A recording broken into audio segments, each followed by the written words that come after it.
What's going on, everybody? It's Childish. We're back at it again. We got ourselves the next RTA analysis video. Thank you guys so much for tuning in. It's been a minute since we got this one underway, but if you guys haven't seen the original few episodes, this is part 3. Basically, guys, what we're doing in this series is showcasing some of the RTA matches that I do throughout the week. We're going to break them down from top to bottom, looking at the pick and ban process as well as the match, and talking about some of the good things and bad things we did so that we can essentially learn from my mistakes and improve our knowledge of RTA as a community here. This one is a very special video for me. I had a couple of different fights here, but I wanted to choose this one for this week.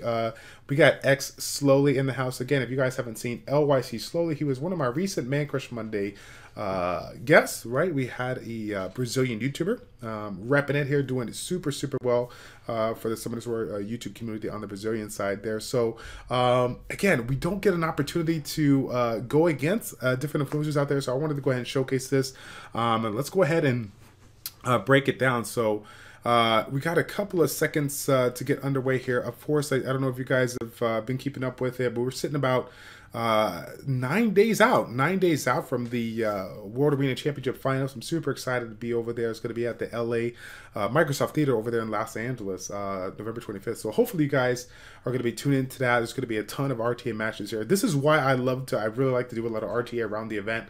It gives me an opportunity to kind of, practice my own, thoughts and strategies, and then of course try to think at the way these players think, so that when they do certain stuff in the matches, I can learn from it. So, but here we are. We're gonna go ahead and break this down. We got X. It looks like I'm going to be getting the first pick. Basically, I'm going to break it down after the second and third rounds of picks to kind of talk about my thought process on it, and then we'll move right into the fight here. So I'm leading off. I'm definitely going to get that CR pick. I love CR because he just opens up the category here for me so much here. He starts out with the Molong and Leica comp. I don't know if he watches all my videos, but I think he knows that Leica is one of my top 5 units out there. I personally have not seen his Leica build, so I'm pretty concerned about it, considering he's pulling that out at the very start of the fight. So I'm going to back that up with some immunity. I mean, Villagels, just no question about it, just such a clutch unit when it comes to RTA. And then with regards to his particular comp, right now he has no immunity. He probably has will, but I'm going to go ahead and lay out Varad as his units are so far water and fire based here. Next round, he goes with Artesh and Annabelle, so I'm going to lock down Iris and Beta.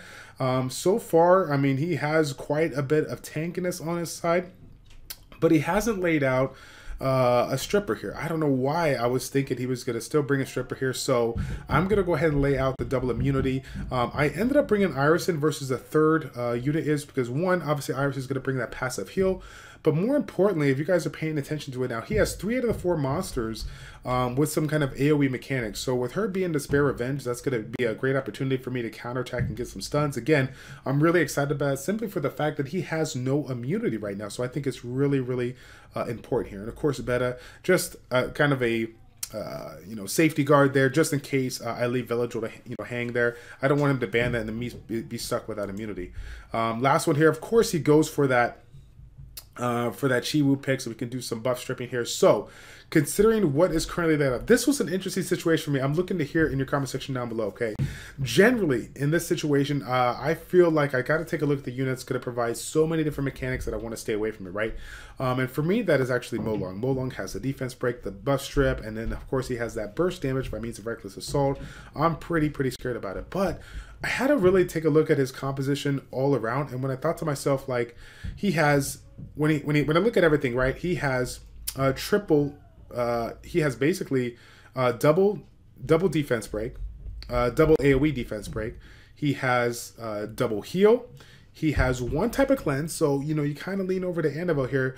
But the thing about it is, outside of the Molong, his big burst damage is going to be Leica, right? And Leica is one of the units that he does not need an attack buff to, do some crazy damage here. So me personally, I feel like he has a ton of different mechanics to really set up Leica all day. With Ritesh and Annabelle having some flat heals, that's really going to assist with Leica's passive. I'm like, you know what? This is weird. I generally go for that Molong pick, but I actually opt to take out Leica. He takes out my Iris, which I think is a smart choice considering he had all the counterparts here. So we're going to get right into it here. It looks like my Beta gets the first turn. When Beta gets the first turn, I like to use her immunity versus Villagel here, so I can save it in case Chiwu strips and stuns. Of course, as you guys can see, I'm trying to work down Chiwu. I'm trying to take down the immunity, but I wasn't able to. So I'm essentially wasting some turns here.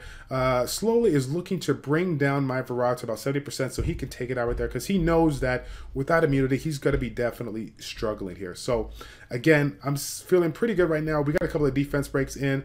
But of course, Varad is up to go. We're going to try to get that absolute 0.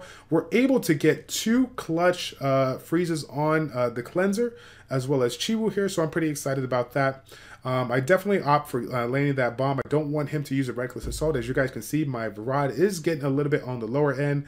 It's all good. Trying to get a couple of dots on there. But of course, Ritesh is going to back it up with that flat heal. That's what makes him so, so nice. So now, again, I'm kind of picking and choosing some units here. I know Varad's coming up here. And once again, I got super lucky, landing it down for the Annabelle and Chiwu lockdown on the freeze. I go for the bomb on Annabelle because I definitely want her not to get any turns in like Violent Park and Cleanse. As you guys saw there, he went for Beta. He wanted to take out my Reviver there. He wasn't able to get it, but he got it with Ritesh here. So now catching up here, we got Ciara getting it done, trying to work on that Molong, but unfortunately the heal saves Molong, keeps him alive. Now Molong comes through, getting some clutch stuns. I'm not looking too good right now, but once again, my skills are up. And fortunately, I get a crazy violent proc to get a bomb and then be able to take out Annabelle and Molong. And it looks like things have been switching to my favor here. So now, of course, we got Ritesh looking to get that defense break on Ciara. Ciara is getting takedown. I'm pretty scared right now, but I got the immunity. But I did make, I think, a little bit of a mistake right here. We have Chiwu that has his AoE coming up here, I think, the next turn. So I'm really cautious about that. Trying to get Chiwu out the way. I know that he can get a heal off of that. And I definitely won't want him to deal on that. He has that sleep mechanic. So after the immunity is gone, if he lands it, I'm in trouble. So, of course, I'm pretty excited. As of now, we definitely got Chiwu out the way, but Varad is extremely low, and Ritesh has ways to keep himself alive. So, naturally, I actually, RNG, again, is in my favor. I'm getting some hits here. Notice that instead of putting my immunity up, I just go for the offensive attacks. Once again, I need to take a lottery because I am landing freezes on all elements here. Varad cannot glance at all, apparently. So, again, I was able to take him out.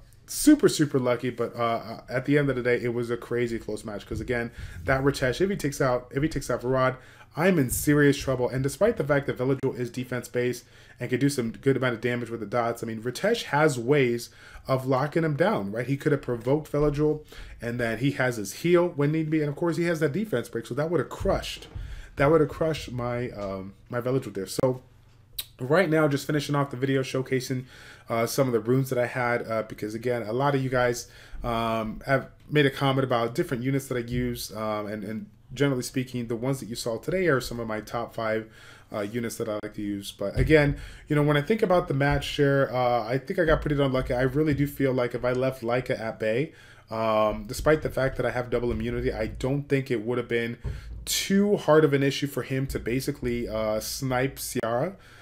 Just take it out even without a defense break. I just feel like his Leica was just going to hit super, super strong. But once again, I'm looking really forward to hearing your guys' feedback on the pick and ban process. Do you think Slowly was right in banning Iris versus somebody else like Ciara?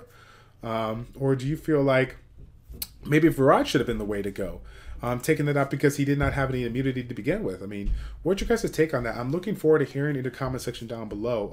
Again, if you guys like this kind of style of video where we do a little showcase, a little commentary on the RTA matches, please tell me if you like it.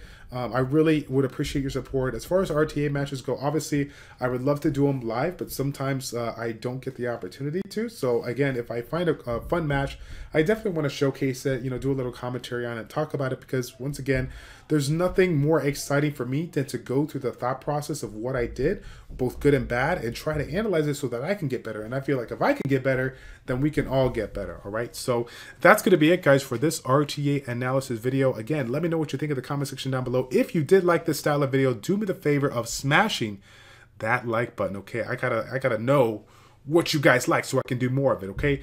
That's going to be it, guys. Thank you all so much for tuning in. It's your boy Childish with ChildishPlays checking out. Take care, and we will see you all next time. We're out.